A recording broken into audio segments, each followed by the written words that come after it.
Hello বন্ধুরা, cycle to travel চ্যানেলের পক্ষ থেকে সবাইকে জানাচ্ছি শুভেচ্ছা।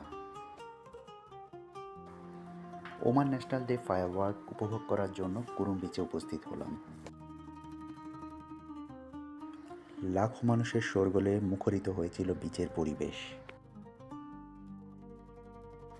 নারী, পুরুষ, বাচ্চা, বুড়ো সকলের জন্য ছিল এই বিশেষ দিনটি বেশ আনন্দের। আশা করি সম্পূর্ণ ভিডিওটি তোমাদের ভালো লাগবে।